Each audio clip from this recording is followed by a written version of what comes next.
വെള്ളാപ്പള്ളിയുടെ മലപ്പുറം പരാമർശം കേരളത്തിന്റെ ഐശ്വര്യവും മതേതരത്വവും തകർക്കുവാനുള്ള കാരണമാകുമെന്ന് കെ.ബി. ഗണേഷ് കുമാർ. മലപ്പുറമെന്നോ കോട്ടയമെന്നോ പ്രത്യേക ജില്ല തിരിച്ചു പറയേണ്ടതില്ലെന്നും ഒരു നാട് പുരോഗമിക്കുന്നത് ജാതി കൊണ്ടല്ലെന്നും ഗണേഷ് കുമാർ മാധ്യമങ്ങളോട് സംസാരിക്കവേ പറഞ്ഞു. ഞാൻ അങ്ങനൊന്നും വിശ്വസിക്കുന്നില്ല. മലപ്പുറം ജില്ല കേരളത്തിലെ ഏറ്റവും വിദ്യാഭ്യാസപരമായും സാംസ്കാരികമായും എല്ലാ നിലയിലും ഉയർന്നൊരു ജില്ലയാണ്. അത് മലപ്പുറം ജില്ല കോട്ടയം ജില്ല എന്നൊന്നുമില്ല. കേരളത്തിലെ എല്ലാ ജില്ലകളുടെയും ഐശ്വര്യം എന്ന് പറയുന്നത് മതേതരത്വമാണ്. കേരളമെന്ന ഈ സംസ്ഥാനത്തിൻ്റെ ഏറ്റവും വലിയ ഐശ്വര്യം, നമ്മൾ എന്ത് പ്രതിസന്ധി നമ്മൾ നേരിട്ടാലും, വെള്ളപ്പൊക്കം വന്നു, നമുക്ക് സുനാമി വന്നു, കോവിഡ് വന്നു, ഇതിനെല്ലാം ലോകത്തിന് മുമ്പിൽ അഭിമാനകരമായി നമ്മൾ നേരിട്ടതിൻ്റെ കാരണം നമ്മുടെ ഉള്ളിൽ കിടക്കുന്ന മതേതരത്വം എന്ന വികാരം തന്നെയാണ്. അത് കാണാൻ പാടില്ലല്ലോ, അങ്ങനൊന്നും പറയാൻ പാടില്ല, അതൊന്നും ചർച്ച ചെയ്യേണ്ട കാര്യമില്ല, അതൊന്നും യോജിക്കാൻ കഴിയുന്ന കാര്യങ്ങളല്ല.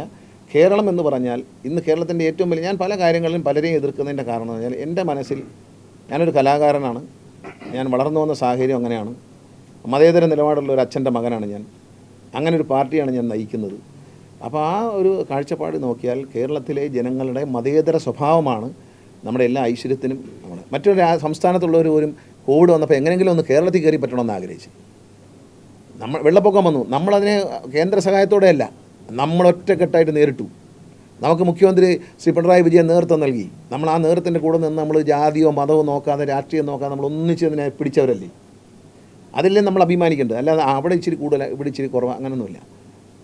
ഏറ്റവും കൂടുതൽ കുട്ടികൾ, അത് ഞാൻ ഒരു ജാതിപരമായി എന്നെ കാണരുത്, മോശമാണ്. കാരണം മലപ്പുറം ജില്ലയിൽ 2001 ഞാൻ ഒരു പരിപാടിയിൽ പങ്കെടുക്കാൻ ട്രാൻസ്പോർട്ട് മന്ത്രിയായിട്ട് പോകുന്ന സമയത്ത് അവിടുത്തെ ജില്ലാ പഞ്ചായത്ത് മുന്നോട്ട് വെച്ച ആശയം, നിശ്ചിത മാർഗിന് മുകളിൽ വാങ്ങുന്ന കുഞ്ഞുങ്ങളെ തൃശ്ശൂർ കൊണ്ടുവന്ന് അവിടുത്തെ ഒരു ഇൻസ്റ്റിറ്റ്യൂട്ടിൽ ചേർത്ത് പഠിപ്പിക്കാൻ ജില്ലാ പഞ്ചായത്ത് പദ്ധതി ഇറങ്ങി. 2001 കാര്യം ഞാൻ പറയുന്നത് കേട്ടോ, 24 വർഷം പിന്നിട്ടു. അതുപോലുള്ള പദ്ധതികൾ ജനകീയ ആസൂത്രണത്തിൽ നടപ്പിലാക്കിയ ആ ജില്ല പുരോഗമനപരമായ ആശയം അഡ്വാൻസായിട്ട് നടപ്പിലാക്കി.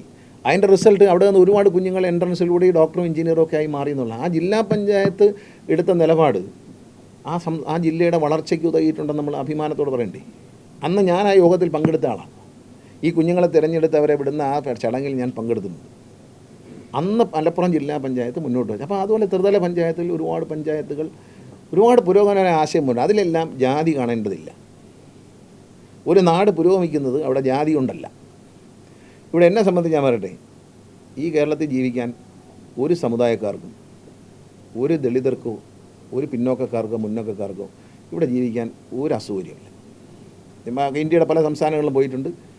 നമ്മൾ വളരെ വിദേശ രാജ്യങ്ങളുള്ളതുപോലെ സ്വതന്ത്രതയോടെയും അവരവരെ അവകാശങ്ങൾ സംരക്ഷിച്ചും അന്തസ്സായിട്ട് തന്നെയാണ് നമ്മൾ ജീവിക്കുന്നത്.